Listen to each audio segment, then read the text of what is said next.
It's Wednesday, April 24th, 2024. Arkansas coming off a big week. 4 wins over teams that may be hosting regionals at the end of the season. We'll talk about it today on the Whole Hog Baseball podcast, plus look ahead to this weekend's games with Florida. But first, a word from our sponsor. Kendall King, where it's all about teamwork. Building brands around a design concept, Kendall King takes pride in their skill sets in displays and signing, as well as .com photography, content creation, and influencer marketing. The bases are loaded, and the Kendall King team is bringing it home.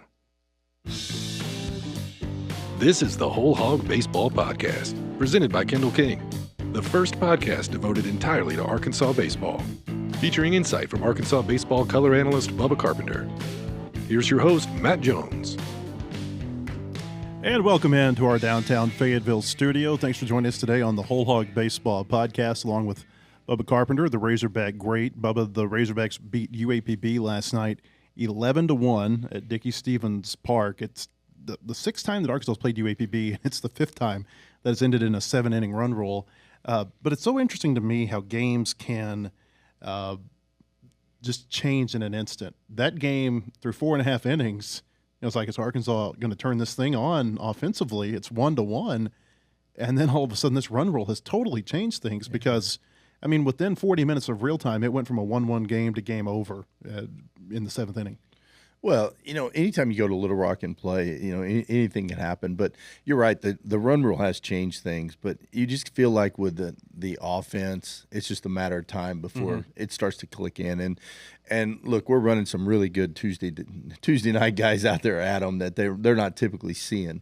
And I saw it was a good performance by the Razorbacks all the way around. And you kind of go into it thinking there's going to be a run rule, but you never know when you go down there. Anything can happen. I remember having to, play Grambling State, and I think then we have to come back in the last inning. Every game they play down there, it feels like. I mean, yesterday was their 13th game that they played in North Little Rock since Dickey-Stephens opened or it opened in 2007. Arkansas started playing there in 2010. In the 12 games before yesterday's, 9 had been decided by 2 runs or less. And, it's not like they're playing great teams down there. I mean, they've played a steady diet of Mississippi Valley State and Grambling State and ULM and Louisiana Tech's a good program. Memphis, they played them a couple of times. But, the point being that when they play in Little Rock, it's kind of like when the basketball team plays across the street at, I still call it Alltel Arena, but now it's Simmons Bank Arena. Right. They don't seem to play well down there. It's just something about, I don't know, maybe it's the time of the year that they go down there. Maybe it's the fact that it's midweek games. It's always been real tight, close games. And it really was a tight game last night until the final couple innings.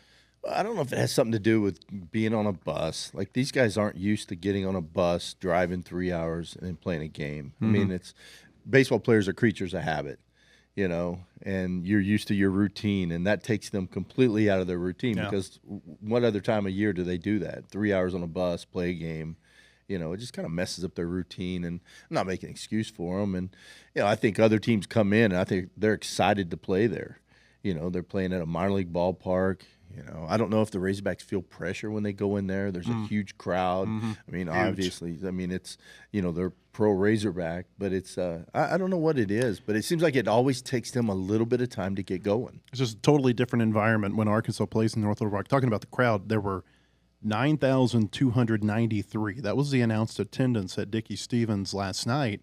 Just to give you some perspective on this, Dickey-Stephens has 5,800 chairback seats. They've got a grass berm that they say when it's full will bring the capacity of the stadium to 7,300. They had 9,300 in the ballpark last night. I mean, you and I have both been to games there. It's when you go to games, these Razorback games in North Little Rock, I mean, people are sitting on top of people, on top of people. That beer garden down the right field line has just, I mean, it's packed the entire night. I mean, and it seems like it takes people a while to get in and out there. There may be people who got in line like at the first inning at the beer garden last night, and they may have gotten it, I don't know, an inning before the game ended. I don't know. I think it's exciting, though. I know I went, I don't know if I went last year or year before, but it's always a lot of fun. It's so much fun. I didn't go yesterday. I was coaching and had to be back here, but, I got to watch the game, and we had it on at the facility, and so everyone's huddled around the TV, and then we've got Phil on the radio, and so it was neat. It's a neat thing. I like being at my facility when there's a Razorback game on because you realize how much people love Razorback baseball. You know, people come by and everyone gets quiet when they want to hear when there's a big play on the radio. Everyone gets quiet, or if a big play, you know, people are huddled around the TVs, and so I just think it's cool. They had the game on.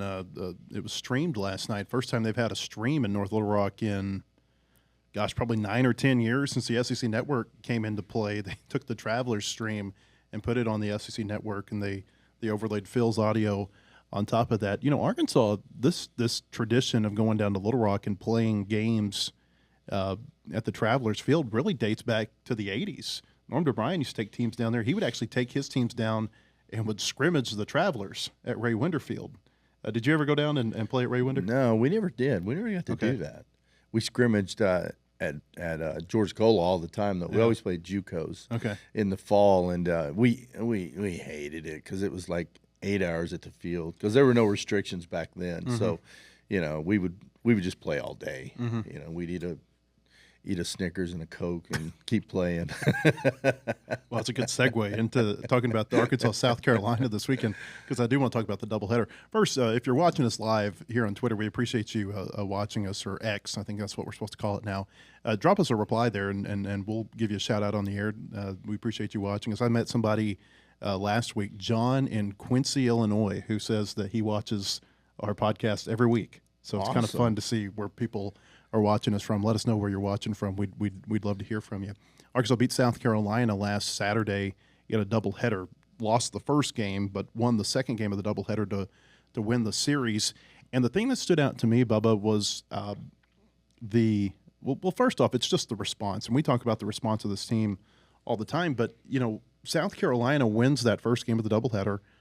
Arkansas offensively is doing okay, but they're not batting runners in. They had 12 hits in that game, but you know, they were really bad in those first two games in terms of, runners on base, getting hits with runners on base, getting hits with runners in scoring position. I think there were 6 for 40 in the first two games of that series with runners on base and 2 for 25 with runners in scoring position.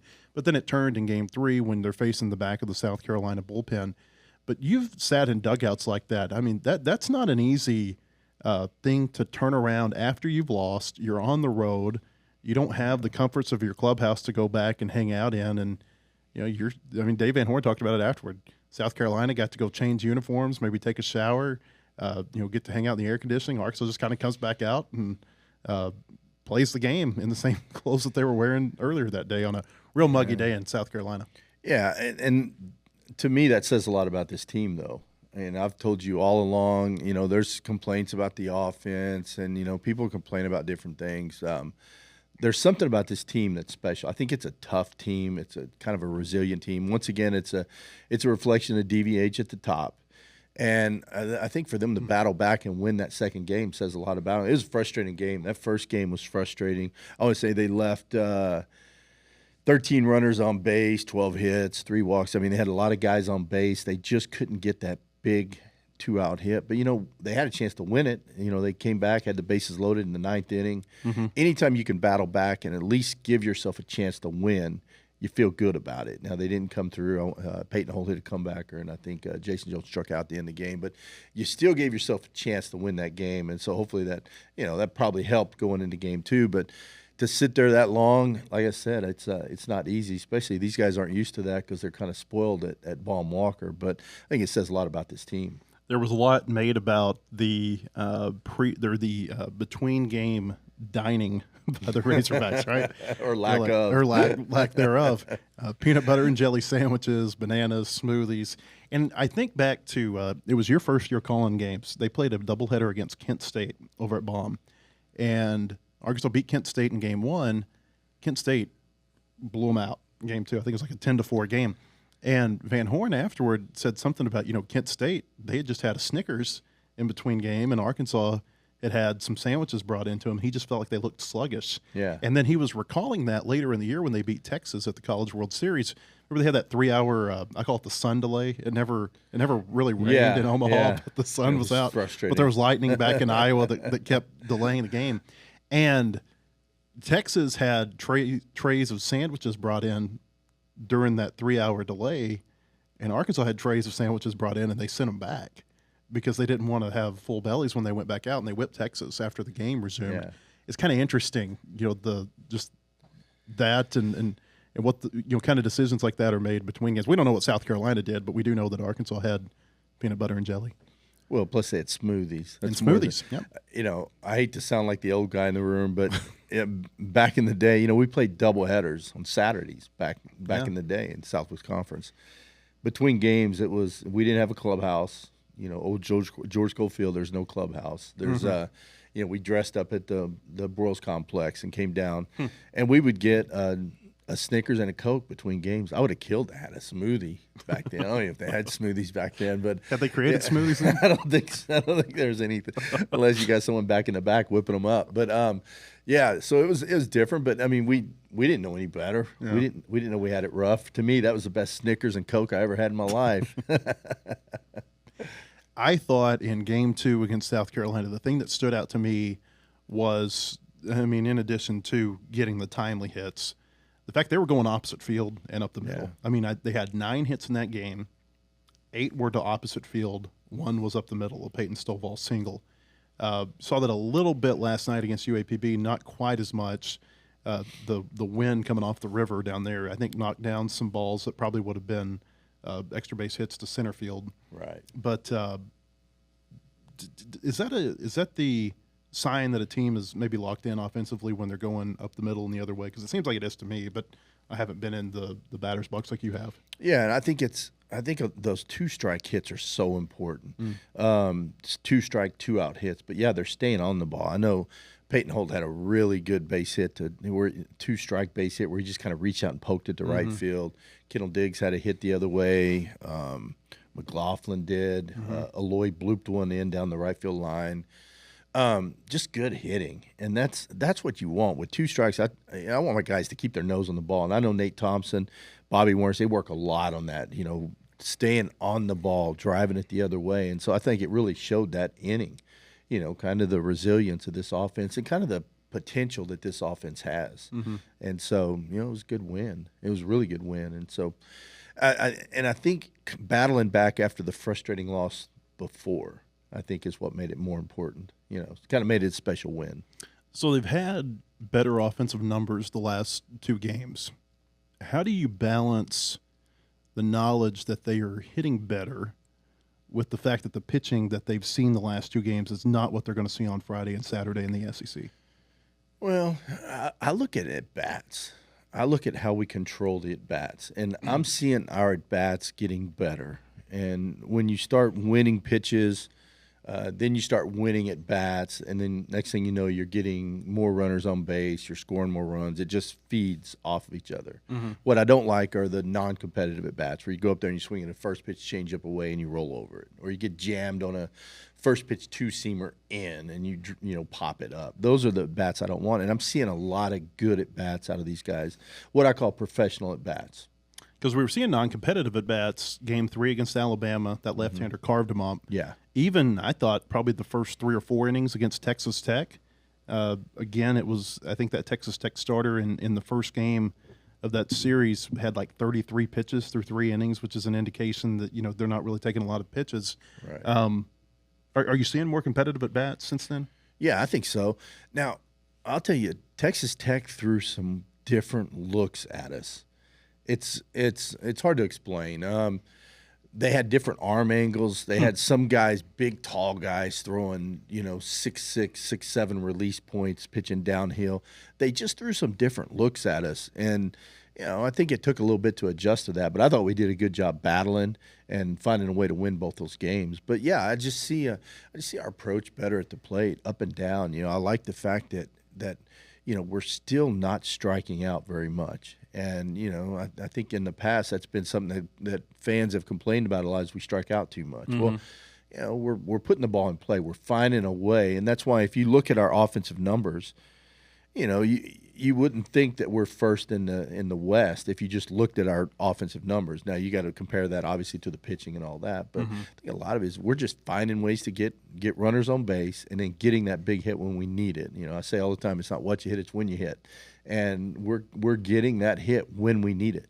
Kendall Diggs looked better in really all three games against South Carolina. He looked a little out of sorts for the first couple of bats last night against Pine Bluff, but then he ended up having a big single as part of the 7-run sixth inning against Pine Bluff. What are you seeing from him, and how much do you think if he can get it going, because he's been dealing with a shoulder injury, if he can get it going, how much does that change the Arkansas lineup? Because he was supposed to be the centerpiece, I think, offensively for Arkansas, or at least one of the two or three. I think he's a key. I think Peyton Holt going back in the lineup was huge. I mean, it was huge getting him in there. But I think Kendall in the middle of that lineup is like the key piece to it that's going to make the whole offense click. Because look how many times Kendall comes up with runners on base. I mean, it happens all the time. Yeah, and so I think he's like the missing piece. Once he gets going, I think the whole offense is going to start going, Matt. I really do. I just feel like that he's like that last missing piece. And you know what's going to happen? He's a great player. He's that guy that you want up with, the game on the line. He's just one of those guys. We always talk about him driving and runs, the big 3-run homers and all that. And so, yeah, I think he's a big piece. I think he's the missing link. Somebody asked the other day, like, what do you think the constant lineup is going to be with this team? And my response is, I don't think there's going to be a day-to-day lineup. I think that they are going to kind of play this thing by ear. They're going to go on matchups. They're going to go on feel.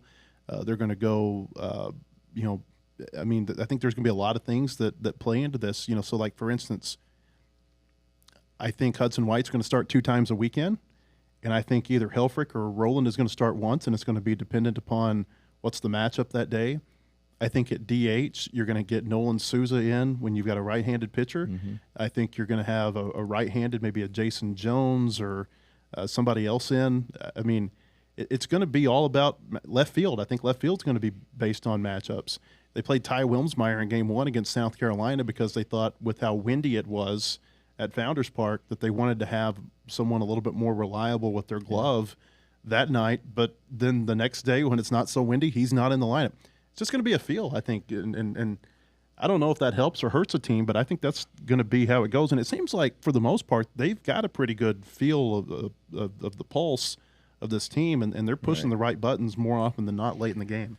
I think so. I think competition breeds success. I think there's so much competition for those spots. And, DVH goes back a lot and says, like, well, so-and-so took a good BP. He's been taking really good BP, so he puts him in there and he'll get 2 hits. And I think he's the best at, like, putting the right guy in there. How many times you see it, you see a guy in the lineup, like look at Jack Wagner. Few weeks ago, hadn't played in forever, goes in there and hits a home run. Stuff like that. I think DVH just has a really good feel for the pulse of the team, and he always seems to put the right guy in there. But I think it's going to have a lot to do with who's the hottest. If someone's bat heats up, let's say a Lovich, let's say he gets really hot, you're going to see Lovich in left field. If whoever that is that starts to heat up, that's going to be the guy you see in there. Unless there's like a crazy matchup with a lefty that dominates lefties, then you're going to see a righty out there in left field. You'll see Edmondson, or you'll see whoever. I just think it's a lineup that's so versatile, and that's what makes this team so tough to maneuver through the lineup. Is there's so many different matchups that DVH can throw at you. And I said Jason Jones at DH. I don't think he'll be a DH, but I could see him playing in left field based on the matchup. Wagner was who I was thinking of as the right-handed DH. You know how many players they played at South Carolina? You got a 27-man weekend roster. Almost all of them. 25. 25. I don't know. I think Cooper Dossett was on the 27-man. And they thought about bringing him in, and he didn't. I don't know who the other pitcher was who didn't throw. I think it might have been Jake Faraday. But it's wild. And it just kind of goes to show the whole and you need a lot of bodies, I think, on a humid day like what they were playing, in the second day of that series, the doubleheader. I mean, it's they're playing out there 9 hours after they've gotten to the ballpark. They're hot. They're sweaty. It's you need bodies, and they had a lot that they were able to go to. Not everybody played in the second game, but over the course of those 2 games, I think they played 20 players on Saturday. But that's good. I mean, and that just shows the depth of this team. And we talked about the pitching staff, the depth of the pitch staff all the time. Well, we don't talk a lot about the depth of the dugout. and just how It's many. so important, isn't it? I mean, Oh, my goodness. You look at, and we'll see if they win an SEC championship this year, but 2 of the last 3 SEC championships, I will contend that they don't win those championships if they don't have depth at the positions. I think about last year, 2 plays come to mind. Reese Robinette hits a home run against LSU. Yeah. What else did Reese Robinette do the rest of the year? Not a whole lot. Right. But he hit that 3-run home run against LSU. That was huge. Hunter Grimes throws out an A&M runner at the plate from left field. How many other times did Hunter Grimes play in left field? Not a lot. But if you don't have those 2 plays, you probably don't win the SEC. Yeah. Isn't it crazy to think of those little things? And that's what's awesome about baseball. It's all those little bitty things, and it's just one pitch can affect whether you win the SEC West or not, or the overall. It's just crazy to me, and that's why I love the game of baseball. And you can go back and beat yourself up after every game. I call it the what if. Yeah. When I'm in the middle of a game coaching, I'm thinking, okay, what if this happens? What if this happens? And I'm trying to look ahead. Like we're in the first inning, I'm in the 4th inning thinking about it. But then when you get done at the end of the game, you're like, and it doesn't matter if I'm coaching my 12U team or a high school, showcase team. I'm always thinking, okay, now what if I'd have done this? What would have happened? Or what if I'd have called this pitch? Or what if I would have, just it's so many things in the game of baseball. But that's what's awesome about it, Yeah. They've got a deep team. I thought in the fall and in the preseason, this was the deepest team that I've ever seen from Arkansas, and I don't know that there's anything that's happened over the last 10, 12 weeks that's made me change my opinion on that. We got a lot more to go here on the Whole Hog Baseball podcast, but first, a word from our sponsor. At Kindle King, we're proud of over 4 decades of design. We're continuing the legacy of great creative design by combining our brands of Kindle King, Soapbox, and Shopcart. Together, these brands represent a new focus in marketing design, with individual attention to specific areas. Through our design expertise supported by a team of talented professionals, we showcase our best. We are Kindle King, we are Soapbox, we are Shopcart, we are design.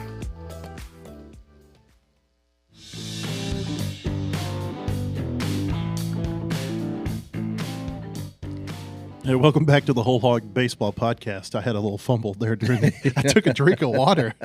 My headset popped off. These headsets aren't easy to put on either. You know that better than anyone. Yeah, I have a hard time. Every time I get here, Blake has to help me adjust it. Today, I was a big boy today, though. Put my big boy pants on. I got it without Blake's help. But I don't know what's going on.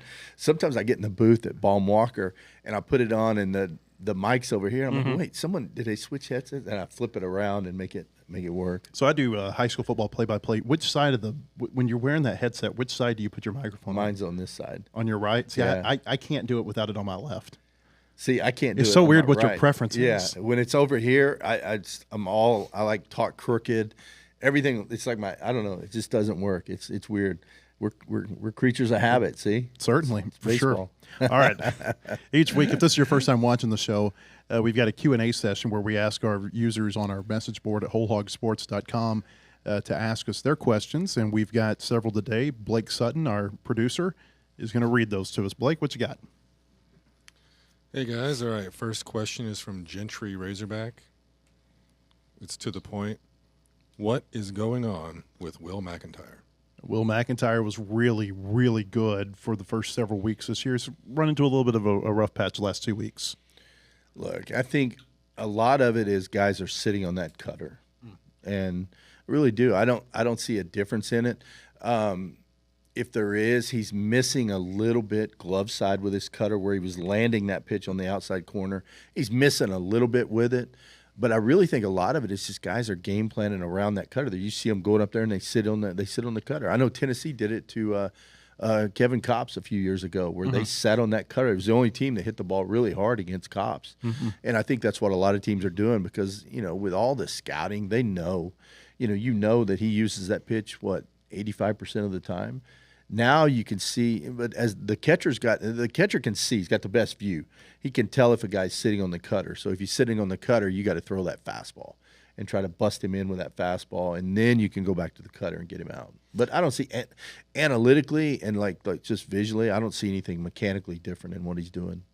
Pitchers go through slumps just like batters do. I think people maybe focus more on hitting slumps, but there are pitching slumps too. Yeah, look at Tiger. Tiger went into a funky mechanical deal where he's pulling off the ball. So it happens. All right, Blake.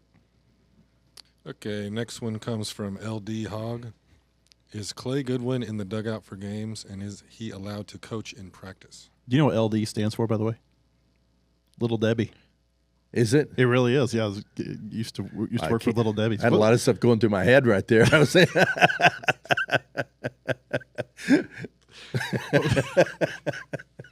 What's your favorite Little Debbie?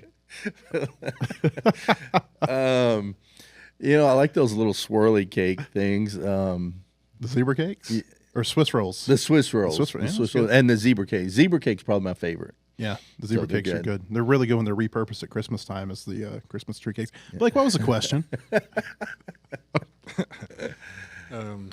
He asked what your favorite Little Debbie was. No, it was, is Clay Goodwin in the dugout for games, and is he allowed to coach in practice? So Clay is the director of baseball ops, used to play for the Razorbacks, was a third baseman in 2004, but they went to the World Series for the first time under Van Horn. But what's he do during the games? Clay is probably one of the most valuable pieces to that whole coaching staff. Mm-hmm. He does so much behind the scenes that people don't know. I used to sit by him, when he would write up the scouting reports on hitters, like where we position hitters and all that. I think Zach Barr's taken on some of that role, but Clay does so much behind the scenes. Yeah, yes, he is in the dugout, working with scouting reports and just doing. Clay's everywhere.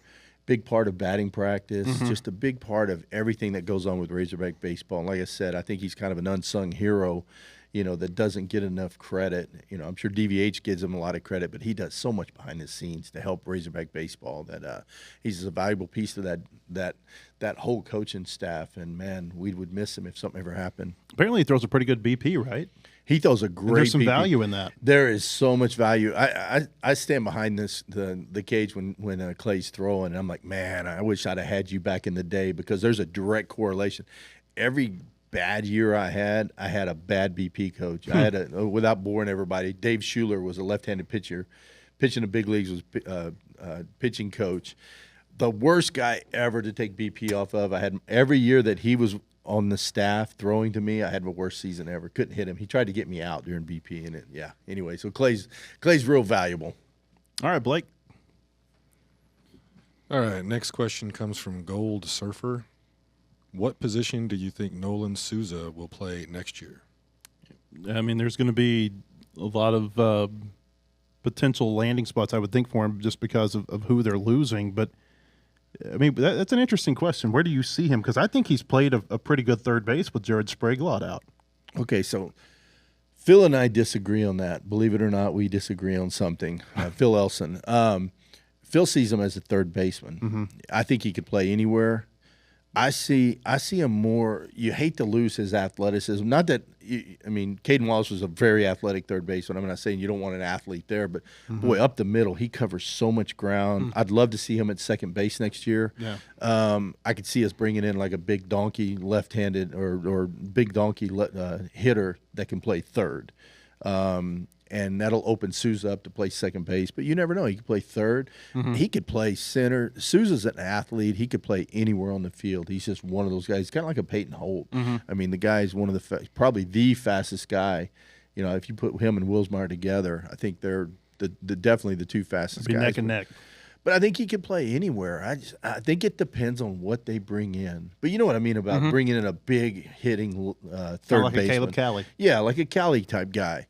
And then that would open up Souza to play middle info, because with his speed and quickness, he can cover so much ground up the middle. I think that would be him and Aloy up the middle next year would be a great double play combination. Third base was such an interesting position this year because they weren't sure what Cali was going to do. He was, so on the fence, I think, about is he going to get drafted, what's going to happen here, and then I think they end up going to getting Jared Spraglott late after Cali had signed.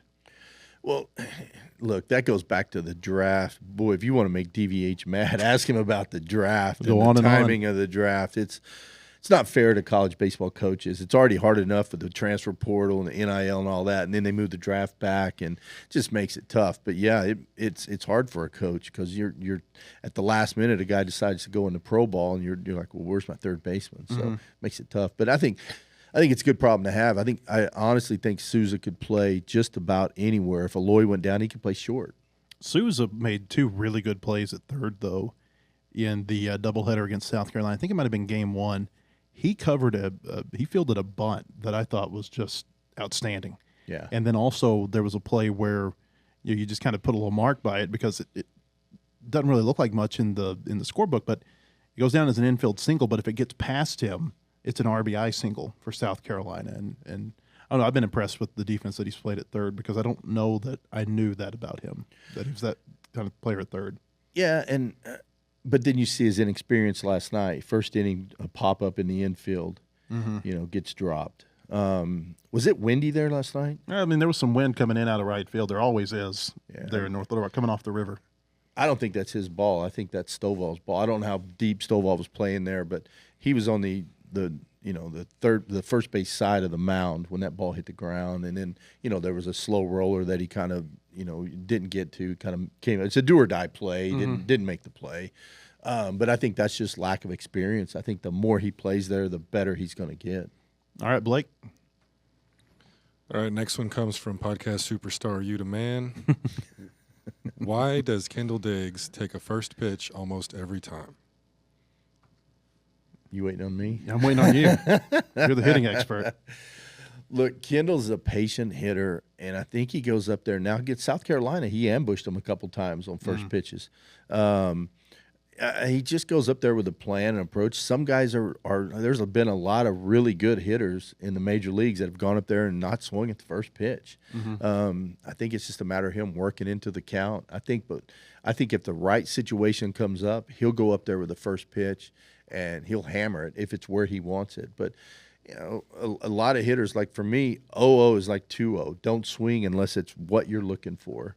And I don't know. I just think that's part of his approach at the plate. Some guys aren't comfortable swinging at first pitch. Just like some guys don't like swinging at 3-0 pitches. I think he just feels better when he gets deep in the count, and then he can kind of figure out what this pitcher's trying to do to me. But he will ambush you first pitch if the situation comes around. There was some discussion about this. I can't remember after which series. It was one of the home series. Don't know if it was Missouri or LSU or Ole Miss. But I actually went back and looked at what was the first pitch to Kendall Diggs, and 10 of the 14 were out of the zone. Yeah. So some of this is having a good eye at the plate. Blake.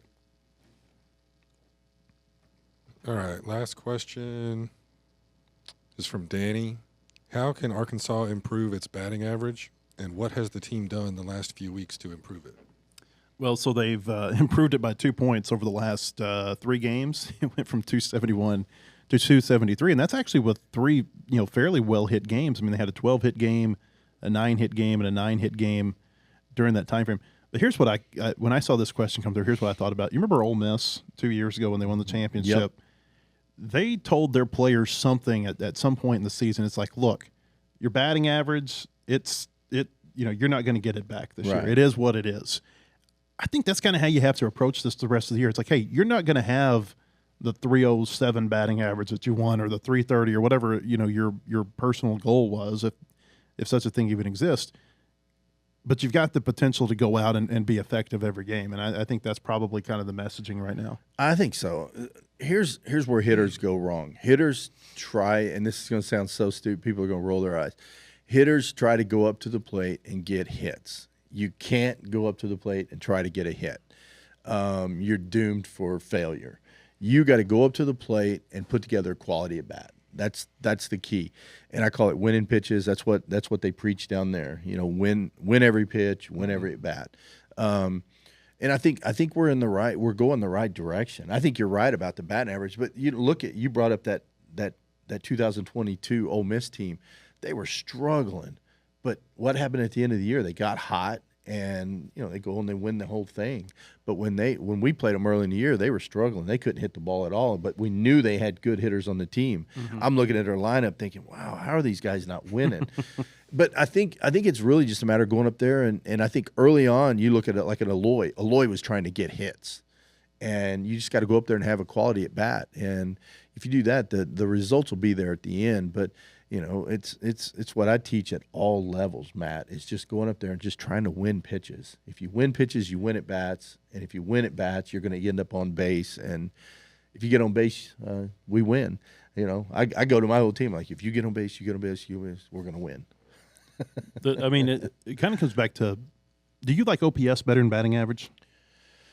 Yeah, absolutely. I'm not a big batting average fan. I mean, this is frustrating to me. It's so a guy can line out, out of 10 at bats, he can line out 7 times, and everyone's like, "Oh, he's struggling. He's over 10," But they don't look at he hit 7 of those balls over 95 miles an hour, which is 95 is kind of the threshold for a hard hit ball. And so it's kind of frustrating. People get so caught up in the batting average. It doesn't tell the whole story. There's so much more to it. I mean, OPS, I like the on base percentage, strikeouts versus walks. I mean, there's so many other things in there. But in today's game with all the analytics, I mean, you can track so many different things. For me, it's hard hit balls. I want my guys hitting the ball hard. If you hit the ball hard, good things are going to happen. So I play a simple game. When we're hitting on hit tracks. Sorry, I'm getting sidetracked here, but I'll make it quick. This goes because it's no different. It's the same at all levels. If you don't hit at a certain miles per hour, you're out automatically on the hit tracks. And the reason why is good hitting is 2 things. It's getting a good pitch and being on time. So kids learn at a young age, wow, if I don't get a good pitch, I'm not going to hit it hard enough, so I'm out. If I don't have good timing, I don't hit it hard enough, so I'm out. So you put those 2 things together and you teach kids at a young age to hit the ball hard. It's the name of the game. OPS, I was, I guess maybe just a little bit uneducated about OPS till probably about 5 years ago, and I really started to get into it because I am a big believer that is a really good stat to show the production value that you have at the plate. Yeah, I agree. Good OPS number would be, if you're ever watching a game and you're curious about OPS, you're like 900, I think would be a really good OPS number. 1,000 would be somebody who's really getting it done. We appreciate your questions. We'll take more of them next week. As Arkansas goes into this week against Florida, they are second in the SEC behind Kentucky. Arkansas's got a 14-4 record. Kentucky's 15-3. Really, there's 4 teams that have kind of set themselves apart from everybody else. Vanderbilt is still kind of lurking down there with 10 wins, and you never want to count out the Tim Corbin team. But right now it's Kentucky, Arkansas, Texas A&M, and Tennessee, all separated by about 3 games in the standings, or by 3 games in the standings. I mean, it feels like one of those 4 teams is going to win the SEC this season. Yeah, and if you look at the schedule, who everyone has left, Arkansas has to go to Kentucky and A&M over the last 4 weeks. A&M's I think they've got the easiest path. If you look at it, they've got Georgia, they got Ole Miss, they got us. Yeah. So I think they have they have the easiest path, I think. They beat Alabama down in Tuscaloosa last week, and I thought that was a big series win for them because Alabama had them on the ropes in game 1. Yeah. And then A&M hits a grand slam that totally changes that game mid to late innings, and they end up winning 2-1. It was interesting to see how they beat Alabama high-scoring games, whereas Arkansas had to play them in these low-scoring games. They didn't pitch Alabama nearly as well as Arkansas did. They hit way better against Alabama than Arkansas hit against them. And it just kind of goes to show you, there's more than one way to get things done. I mean, Arkansas is going to win games that are low-scoring. A&M may have to win high-scoring games, and it's just how these teams are assembled and built. Well, of all the teams out there, to me, A&M is the team to beat. I mean, Arkansas, obviously, but I don't worry as much about Kentucky. I guess I don't take Kentucky serious. I should now because they've proven they're a good team. But A&M is the one. I've watched them play multiple times, Matt, and up and down the lineup, they can swing it. Mm-hmm. They've got good arms. I mean, their pitching numbers aren't what Arkansas has. But, I mean, that's a good lineup, and they grind out at bats up and down the lineup, so they're definitely scoring runs. And, you said it. You look at the runs they scored against Alabama and the runs we scored. Now, a few balls drop in, we score more runs. And so, it's hard to put 2 and 2 together right there. But, yeah, they are averaging a lot more runs than we are, and they're hot right now. But you know what? Maybe they're peaking too soon, and maybe we're going this way. Well, and I've wondered about Kentucky, and we've said it a few times on here. Who did they play the first half of the season? Their schedule's backloaded. They lost a series to Tennessee over the weekend at home. Maybe that's a sign that things aren't going to go as well for them on the backstretch. A few numbers I have written down here that I just think are kind of interesting. In SEC play only, Kentucky's run differential, 80. That's by far the best in the SEC. A&M is second at 63. Tennessee, 56. Arkansas, 36. Team that's kind of lurking down here that I think people aren't talking about, Mississippi State at 29. They're playing pretty good baseball right now. We know that they recruit well. It's just it seems like they're finally getting things turned on. And then Georgia's at +7. Everybody else has got a minus run differential this year. Mississippi State comes to bomb in 2 weeks. This is a really tough 4-week stretch for Arkansas because Florida, they're not playing well, but we know they got players. Right. Then they go to Kentucky, Mississippi State here at the end of finals, which I think is always a little bit of a trap scenario. Yeah. And then they go to A&M to end the season. Yeah, that A&M's, I think it's all going to come down to that last series against A&M. I think, with our pitching, you always feel good, Matt, when you know you can rely on, our 3 starters. When you can rely on the pitching that we have and the depth that we have, you always feel good about it. I don't care if we're winning a game 10-9 or 2-1. We're winning. And as much as I love offense, but it would be nice to start scoring more runs. And, we'll see what happens. I still say, and I know, Mr. Sunshine, the glass 3/4 when it comes to our Razorback offense. I think this team is going to start clicking. You said it earlier. You asked me the question about Kendall Diggs. I think a healthy Kendall Diggs changes our lineup. And they play at home. Yeah. You know as well as anybody that your offense changes when you're at home. Should be a warm weekend against Florida. Now, the rain going to get out of here enough to be able to play all 3 games? That's kind of a question, I think. But Florida, pitching-wise, they haven't been great this year. Right. And so maybe it's an opportunity for them to get some momentum this weekend against the Gators. I think so. If you look at the offensive numbers, I was going over stuff this morning. Basically, you look at our offensive numbers compared to Florida, we're almost equal in batting average, runs scored, all across the board. But then you go to pitching, and that's where you see the big difference. ERA, runs allowed, and strikeouts. Our pitchers are first in every category. Florida's 9th in ERA, 8th in runs allowed, third in strikeouts. Which strikeouts, it's not a huge stat, but it just means guys aren't getting on base. So I think we definitely have the advantage when it comes to pitching. I think it's going to be a staff that I think we are going to score some runs. And plus, we're here at Baumwalker. I hope the weather straightens out. Saturday looks good. I don't know about Friday and Sunday, but maybe we can play 3 on Saturday. But, yeah. I don't think you can. Hey, one number that stands out to me as Florida comes in is that the SEC West has really carried this conference for a lot of years. That's not to say there haven't been good Eastern Division teams, because there certainly have been. But as a whole, the West has been much stronger, especially in the postseason. It's starting to change, I think, a little bit. You look at the West record right now against the East, it's 27-39. You take out A&M and Arkansas, and that record goes down to 16-35. The East is beating up on the West this year in a big-time way. Can't take Florida out beat Arkansas. A&M. No, you can't. Florida beat A&M. Florida won 2 or 3 over A&M to start conference play. Yeah, you're right. But that was early, though. It was first weekend of conference. They haven't played the same since. Something's going on with Florida. You look at all the talent. Like early on, you look at them and you're like, wow, that's a powerhouse. And they just haven't. It hasn't materialized. I don't know, other than Jack Caglione. They haven't done a whole lot. How much are you looking forward to watching Hagen Smith against Jack Caglione on Friday? I've been asked that question a lot, and I can't wait. I love to see the best against the best. Mm-hmm. I want to see that matchup. And another one is Charlie Condren. I want to see him against Hagen Smith. You always want to see the best against the best, and whatever age you're talking about, I don't care. But I'm looking forward to that matchup, and I don't know, it's going to be fun. You'd have to get that one in Hoover because they're not scheduled to play in the regular season. It would have to fall just right to see Smith and Condon against each other. I'm interested to see what the scouting presence is going to be like this weekend, because there's 2 schools of thought here. Number one is you got Caglione, who is going to be first or second. Condon is going to be first or second. Those 2 are 1-2 in the draft this year. Right. New Baseball America projections came out this week, and they've got Hagen Smith at number 6. Which, if that came to fruition, he'd be going to play for the Royals, might be pitching up the road up here at Arvis Ballpark by the end of the summer.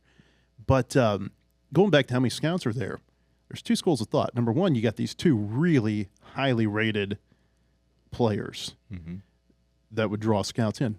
School of thought number 2 is The teams that are picking past about 7 or 8, they know they got no shot at playing or drafting these guys in July, and so you may not see a very big draft presence or scouting presence there at all. You know what, Matt? I didn't think about it that way, but that's a good point. Because they've got some of those teams got no chance at either one of those guys. But I mean, there's other guys there. I just think it's if I were still scouting, I'd want to be there. I'd want to see it. You never know. Anything can happen. This feels like the type of matchup where you get the GMs and the team presidents and owners come in. I think so. Because they want to see this in person. Yeah, I think you want to see. Everyone wants to see the best against the best, and that's what we're going to see. Now, do you see Jack Caglione as an Ohtani type guy once he gets drafted? Or is a team going to give him a chance to do both, and then whichever ones he struggles with? I see him more. I mean, he's throwing. He can throw almost 100 from the left side. I don't know if he's a Shohei Ohtani, but a big lefty throwing that hard, you're going to give him a chance to pitch. But I think he can hit. I love his swing. He hit 2 backside home runs last night and gave him 25 for the year. He just went on a streak where he had like 9 home runs or home runs in 9 consecutive games. It's incredible what he's doing. I mean, when he is done playing, I think we're going to look at him as one of the top 5 to 10 power hitters maybe ever in college baseball. I think so. I think, and the thing is I've watched videos. I don't know that there's one way to get him out. He's one of those hitters. Like did you see Tim Corbin's quote? No. He said, "I know how you get him out. You throw 4 straight pitches at his feet, and you don't pitch to him. That's how you get around him." Well, so I want it like I want to see good hitters hit, and I want to pick them apart and say, okay, how can you get this guy out? And when I look at his swing, Matt, there's not really a hole in that swing. Like you said, he can go backside. You pitch him in, he's going to pull it. I mean, there's not like a hole in the swing. You can look at a guy like Tommy White. You get Tommy White out. I mean, there's ways to get him out. You can elevate on him because he gets down so low. Yeah. You can elevate on him. You can get him out hard in. Now he'll cheat to the ball, but with 2 strikes, you can get him out. But Caglione, you look at his swing, and I haven't seen it yet. Now, I can't wait to talk to, maybe talk to Zach Barr and just say, hey, what do y'all plan on doing? Matt Hobbs. It's interesting to see how Hagen's going to do in this matchup because, he did so great against Bazana, who's going to be another top 3-4 pick in the draft. Yeah. And he's right up there with Caglione and Condon as the best hitters in college baseball. How does he do in this matchup? It's going to be kind of interesting to see how that all – and he pitched pretty well to Ethan Petrie last week too, and Petrie, who we talked about, is probably going to be a top, very early pick next year. You got Lavalette at A&M who's coming up. I mean, he got some chances to really prove himself against great hitters. I don't want to totally misrepresent this quote by Corbin. Here it is. He said on Caglione, "I think he's pitchable. You throw 4 balls away from the plate and walk him. He's a unique guy inside this conference. In all the years I've been coaching, very few like him." Those big time words from a really good coach. Yeah, you're right. That's good. I don't know how you get him out, but it's going to be fun to watch. If there's a hole, Matt Hobbs and those guys will find it. You mentioned Petrie. We've owned him. Yeah, I don't know his numbers. I know he struggled last year. He was very bad last year. This year we owned him. Yep. I mean, he didn't look right the whole weekend. I don't know that I don't think he hit a ball hard, did he? I don't know. I know he was frustrated. He was visibly frustrated. Just swinging at pitches out of the zone. It looked like he would look off speed. We'd bust him in with a fastball. He would look, fastball, and we'd miss a slider by 3 feet. So I think, and that goes back to our scouting reports. I think we're phenomenal in our game plan against guys. So it's going to be fun to see how we attack Jack. Speaking of Tommy White, did you see the play last night where the good old boy sitting out in left field took one off the dome 109 miles an hour when he hit a home run? No. You haven't seen this? I didn't see it. Man, I got to show this to you. We'll find it here in a minute. The interview is just as interesting as play. He said he brings his glove to the park every night. And he said, lo and behold, the ball finally comes to me. There's a hole in the glove. It goes right into his noggin, left a big old mark. Hopefully he'll get something from Tommy White there. Tommy White can give him one of his chains. He can afford to give up a few. I think Brady Tigert has looked really good the last 2 weeks. We talked about Hagan, but Tigert, I mean, this is 2 straight weeks where he's pitched really well away from home. Yeah. 5 innings against Alabama, 6 innings against South Carolina. It looks like he's back to being the Brady Tigert that we expect to see. You know what I liked about Brady's start was your rubber match on the road, game 3. Got to have it. You got to have that win. You sit there for hours in the heat. There's a lot on his shoulders, and I don't think anything phases Brady Tigert. I really don't. And I honestly felt really good about that game, knowing Brady was getting the ball, and I think it was his best game of the year. I thought he looked great, and had those guys off balance like Patriot, and some of those guys just looked just baffled. But that's Brady Tigert, and just knowing we've got him on Sunday, that's a really good feeling. His command is back. He's going to hit somebody every game. I think that's just about. I mean, that's just kind of the nature of the way he pitches. But he's not walking batters like he was 3 or 4 weeks ago. Yeah, Hobbs talked about it. He was getting a little rotational. He was pulling balls glove side, but I think he's got it worked out. I think he went to the stretch exclusively. I think that simplified the mechanics. But it's just him having the ball. But as far as hitting people, he'll front door that breaking ball a lot. And so when you're a guy that front doors that breaking ball, you're basically starting him behind that hitter's front hip, and you're hitting that inside corner. You're going to hit guys. I mean, it's going to happen. So I'm not worried about that. What do you make of Mason Molina's struggles through 30 of 70 pitches for strikes at South Carolina? Okay, so I got a really good excuse. It was humid, right? Very. Very humid. So all those pitchers in the game that he started, I noticed South Carolina's pitchers were doing the same thing. They were going to their pants every pitch, wiping off their hands. I mean, I think they had bad sweaty palms. Okay, so I saw that, but your pants are sweaty. When you're sweating, your pants are sweaty. So I don't know. I mean, I know these guys know this. The way to keep sweat off your hand is that you put rosin all around your wrist. If you put rosin around your wrist, it doesn't get down here on your fingers. But so when it's hot and humid like that and real sweaty, no matter what you do, your fingers have like a little bit of moisture on them. He's a high spin guy, pitches at the top of the zone. So when your fingers are a little bit moist like that and you can't quite finish that pitch at the top of the zone, you're going to miss high. And that's what I saw out of Molina. And so I'm not worried at all about it. I think that's just that's just a result of, kind of the conditions. It's the first time he's pitched all year in that type of environment with it that hot and humid. Now, if we get to Omaha, it's going to be hot and humid, or when we get to Omaha. Sorry. Let's see. You never know. I don't even want to say that. Hey, you never know in Omaha. People don't, and that's the other thing. People ask me all the time, "Oh, I'm already making, reservation for Omaha." People don't realize how hard it is to get to them. The best team doesn't always get there. It's the best team that weekend, or the best team that gets hot at the right time. I mean, look at it. You got a little water in your chin. I know. I'm having trouble with my water today. Your headphone, your mouth, your sippy cup. You got a drinking problem. Not a sippy cup. Well, I need to get you a sippy cup because you're dribbling it down your chin. Yeah, you may need to.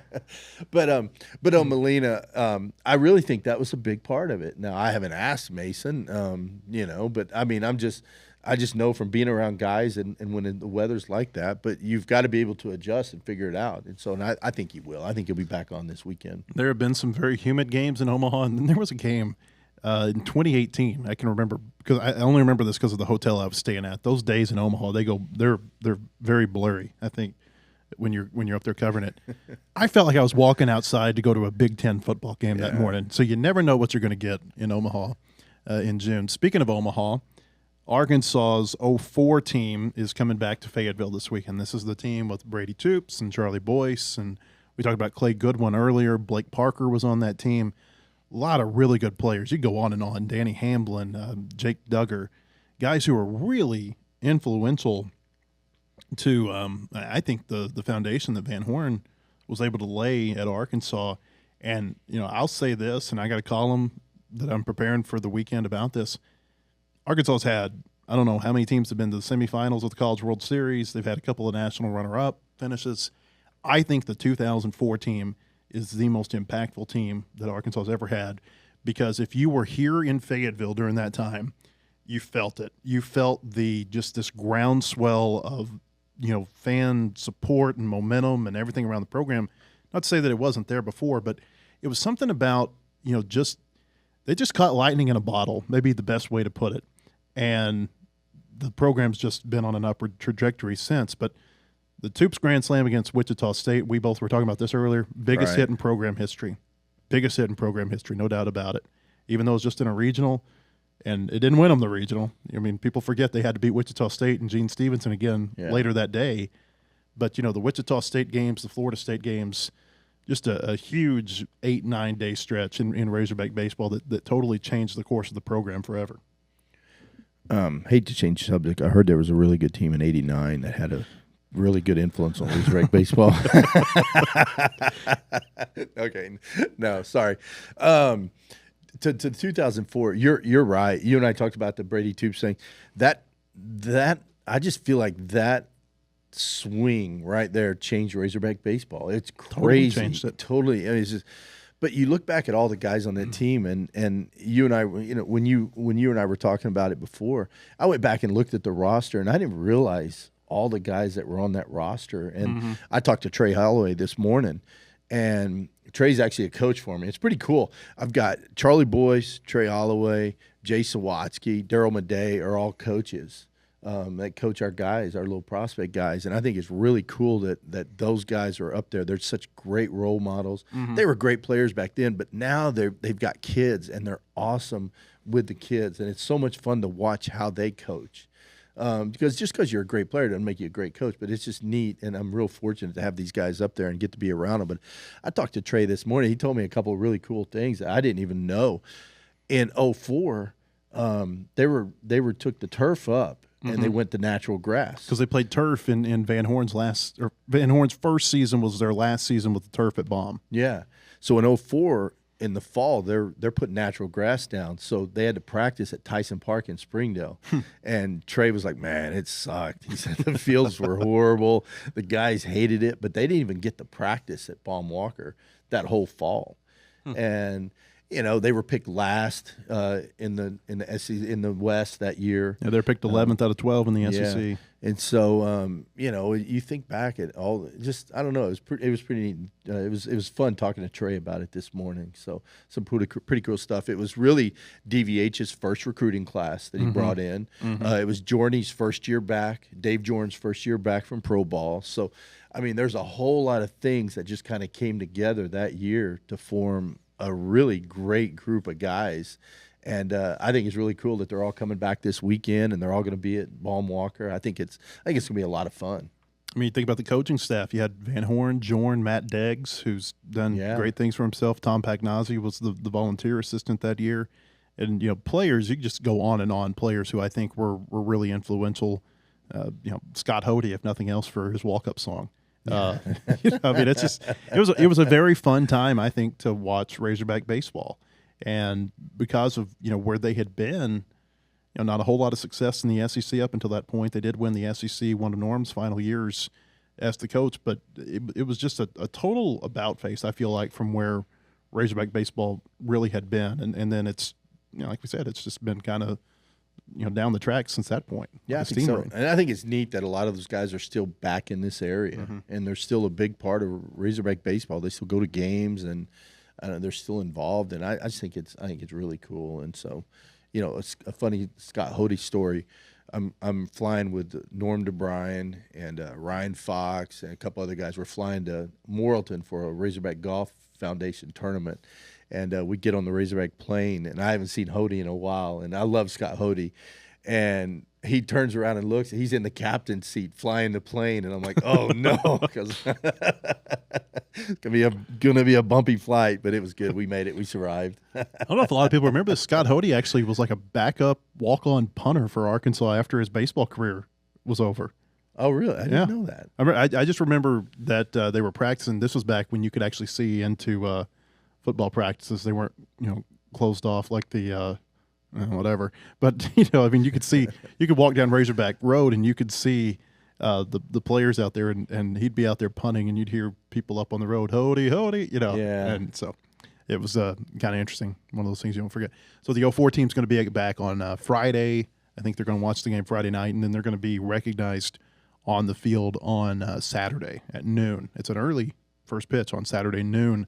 First pitch. They're going to throw a first pitch, I think, at 7 on Friday night, noon Saturday, and I think it's 2 o'clock on Sunday out at Baum Walker Stadium. But look at the forecast. May have to make some modifications to the schedule this weekend. Wouldn't be surprised if you're dodging rain all weekend, some postponements, some rescheduling going on. That's just kind of how it is in the springtime in Arkansas, right?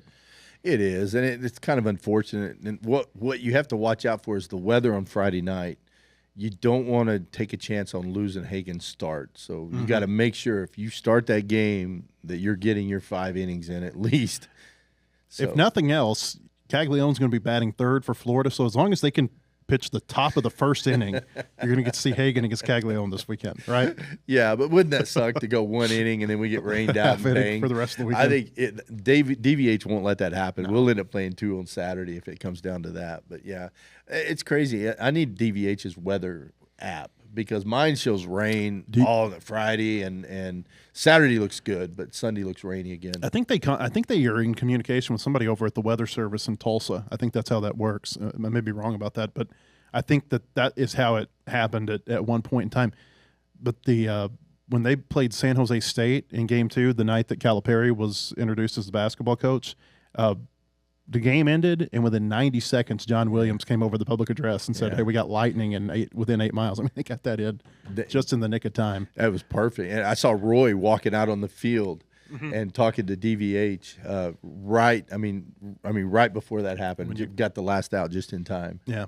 One thing before I forget it, D1 Baseball came out with their regional host projections this weekend, and they had South Carolina as the number 10 national seed. They had Texas Tech as the number 16 national seed. So rankings a little bit different than that, which is, obviously a big metric. Kind of interesting. Maybe the South Carolina and Texas Tech wins. We knew they were big. Right. Maybe they were a little bit bigger than we realized, just if you're just going based on rankings in the polls right now. All right, Arkansas, Florida 3 times this weekend. Also a big midweek series coming up next week. Missouri State coming to Baum Walker Stadium. The last time, barring a postseason matchup, that we're going to see Keith Gutton in Fayetteville, and we'll talk a little bit about that next week. Ought to be fun. But hope you'll come to WholeHogSports.com throughout the weekend to read our baseball coverage. Go over to Razorback Sports Network this weekend and you hear Bubba with Phil Elson. For Bubba Carpenter, I'm Matt Jones. Thanks for joining us, and we'll see you next week on the Whole Hog Baseball Podcast. Go Hogs. Thanks to Kendall King, where their design talents are showcased by teamwork. Kendall King Shop Cart and Soapbox. They're your design professionals with home run stats.